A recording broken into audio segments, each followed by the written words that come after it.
Hello and welcome to this new playlist. For this new playlist, I decided to work on a very basic and simple algorithmic trading. And I'm going to use two major tools. One is the machine learning, and the second thing is going to be some classic technical indicators, things like RSI, stochastic, moving averages. And we're going to use that to actually have a better view to our data. And one more thing is that we're not going to be working on TradingView. That's just a background. It's not really the place that we're going to work now. We're going to be switching to Jupyter Notebook in a moment. And I just use it as a background. Since I didn't have any uh, fancy and attractive background, I just decided to decided to use this as a background. Yeah, boy.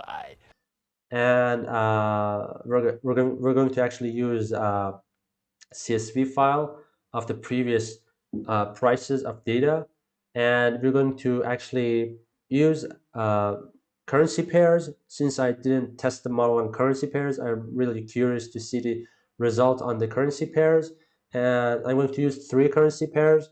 One is the euro versus the US dollar, another one is the Australian dollar versus the US dollar, and the third is uh, British pound versus the US dollar. And I'm going to use these three pairs to actually fit the model on their data and see what is the outcome of the algorithmic trading model that we're going to create on them. And one more thing is that this is not an advisory video that you're going to use this model on your personal trading and investment decision. It's just a case study. I am personally not sure now whether or not the model works actually on the on currencies or not. I haven't tested on that. You can do it! But it's really a good case study since it can improve your knowledge in the realm of algorithmic trading, and make sure to make your mind before any kind of risky activity or any kind of investment or trading in the financial market. And yeah, this is my disclaimer for this playlist. And I might write a text to appear on the uh, desktop too. So I'm going to use currencies, but feel free to use other, I don't know, securities. Like if you like, you can use crypto, you can use other pairs or other even currency pairs. You can, I don't know, use the Canadian dollars, you can use the Japanese yen. That's up to you. But I'm going to use these three pairs that I mentioned before. And yeah, you can use, I don't know, crypto, you can use stocks even. That's up to yourself. But in the whole series of this actually playlist, we're going to use these three uh, pairs, and I'm going to actually show you how to download the CSV files and the time frame that we're going to work on. I guess if I uh, remember correctly, we're going to we should use I should personally use the daily time frame, but feel free to actually test the model on 5 minutes, 15 minutes, or if you're a HFT trader. I don't have any really strong background in HFT, but you feel free to use it in your own system and check the result. And mm, any other thing to say? No? A few moments later. Awesome. Now we're going to use this website as a resource to download our CSV files for the three major pairs that we're going to work on. The website is data.forexsb.com. It's a free website. There's no kind of specific subscription or any kind of creating account thing. You just type in the address, come into website, select your pairs, download your data. That's pretty much straightforward. So it's actually really helpful for those who are working on Forex strategy building or Forex algo traders. The website provide a very sufficient amount of data for the respective time frames from 1 minute to daily time frames. Nice. Uh, Generally, I prefer using this website instead of other free resources. So make sure to check it out in your own time. I will leave the address in the link in the description below. And the website is pretty much straightforward. You just select your pairs from here. They have a lot of different forex pair, crypto pairs here, and they also have commodities, I don't know, US stocks and things like this. So for now, I'm going to select euro versus the US dollar. And as the output format, I prefer using the Excel CSV. You can actually try other CSV formats. They're not really a big difference for the output. So I prefer using the Excel CSV. And I'm going to do some modification on the output file before I import it in Python. They also provide JSON format in case I don't know if you're using JSON format. You can actually select that. So these three tabs are not really important. I'm going to do something on settings tab. Make sure to do the same procedure every time you actually want to download the data. From the data settings part, you can actually define the amount of bars, i.e. open, high, low, close, and volume data of the last, for example, 2000 candle. In case for this example, I select the 2000, and in here, I'm going to have the last 2000 candles related to 1 minute time frames. And so, for example, I am going to have the open, high, low, close, and volume of the last 2001 minute candles data, and then I can actually download it from here. So this is the amount of data that you can select. The minimum is about 1000 bar, and the maximum is about 200,000. In case if you're selecting these higher ranges, you might have to wait a bit. It's not really a big deal. It might load data in less than a minute at maximum, in case if you have a very poor internet connection.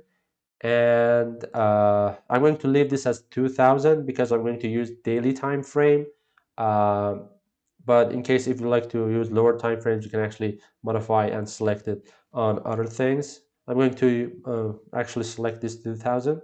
And the next part, you can actually define your time zone here in case if you want to modify your format in your I don't know living area time. But I'm going to leave it as GMT, Coordinated Universal Time. uh, and these two checkbox, you can actually include the market close historical price data. You can actually have the Saturday and Sunday data, because generally those days are market close. I prefer not having them in my uh, CSV file and in my analysis, because the trading volume is relatively low, unlike other days. And but if you like to have them on your CSV file, feel free to check them. But I'm going to leave them unchecked, and I'm going to load data. So the data load very quickly. I'm going to download the daily time frame. It actually has the data from about the end of 2017 all the way up to the uh, today, actually tonight. Uh, since today it hasn't finished, so the price might be the current price. But in case if you downloaded, I don't know, near the end of the night, for example, about 12 o'clock, you can actually have the exact data related to today's market close, but it's not really a big deal. So I'm going to download this one, and I'm going to open it. This is the CSV file that you're going to have. I'm going to do some modifications here to actually get rid of the spaces and replace them with a comma separator. You can actually do that in Python. It's not really a big deal, but I prefer doing that on this Windows text editor, and then upload the data nice and clean to my Jupyter notebook as a data frame. So I'm going to replace the spaces with the uh, a comma separator. So I'm going to select this space, Control C to copy it, and then come in here, Control H, and I'm going to paste the spaces here like this, and I'm going to replace it with a separator like this, and replace all. So there's no specific space between the numbers. They're separated with a comma. And because I'm using daily time frame, this 12 o'clock thing is not really useful, so I'm going to get rid of that. But in case if you're using lower time frames like 4 hours, I don't know, 1 hours, or even 5 minute or 15 minutes time frame, you should actually include that in your analysis. But for this specific case, because we're using daily time frame, this date would be enough, and I'm going to get rid of that. So consider that there is a space between this date and this time. So I'm going to select both of them, copy, I'm going to copy, Control H, and then paste it here. And I'm going to replace it with nothing, so I can get rid of it. And yeah, that's it. I'm going to change this time to date. And this last column, these numbers like 3, like 2, 3, 2, 4, these are the spread for each specific day. I personally don't use them, but in case if you like, you can have them. So I'm going to name them for the sake of completeness, and I might get rid of it as I import my data as a data frame in Python. But I'm going to name it now for here, and this is the file that we're going to use. I'm actually going to get rid of the data before 2020. So the interval that I'm going to analyze is from the beginning of 2020 all the way up to the end of 2024. And the rest of data would be unnecessary to have. I prefer to eliminate them from my data set and then upload my data. But in case if you like to have the higher ranges of time, you can actually leave them untouched and upload your data. It's not really a big deal. And one more thing, make sure to go the same process for actually two other pairs. One was the Australian dollar versus the US dollar, and the other one was the British pound versus the US dollar. These are the two other pairs that we're going to include in our analysis. And I'm going to actually save these files and upload them on my GitHub and leave it there if you want to download it directly from there. But make sure to download it correctly from the website and do these modifications if you like. And yeah, that's it. I will see you on Jupyter Notebook. Stay tuned. 2,000 years later. Okay, now we're on Jupyter Notebook. I'm going to start off by importing two primary package. We have a lot of different packages that we should actually import along the way. But for now, I'm just going to import pandas and SPD, and I'm going to import numpy as np. Now I'm going to import my data frame. So euro would be pd.read csv, csv, and euro daily, and this is the pound pd.read csv, and then oops, that's from British pound, and now Australian dollar equals pd.read csv as Australian dollar. And let's check out the dataset, see if they're imported correctly. eur.head. This is the dataset. We have the date from the beginning of 2020 all the way up to the end of 2024. Open, high, low, close, volume, and spread. I'm going to actually get rid of the spread, but just let me make sure all the data set imported correctly. That's from the pound and Australian dollar. Okay, this seems okay. Now I'm going to get rid of the spread here. So I'm going to set eur.drop and red, axis 1, and in place equals true. Same procedure for the other pairs.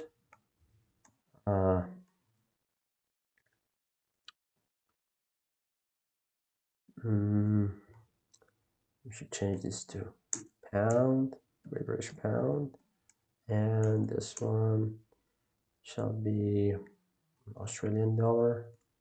Okay, and let me just check the date format. Your.info. Okay, we should change the format of the column date to actually date time because now it's on object. Python didn't actually consider this as an date or time feature, time related feature. So I'm going to just change them to date time. And okay, let's do it. UR dot, oh no, UR date be equal to PD dot to date time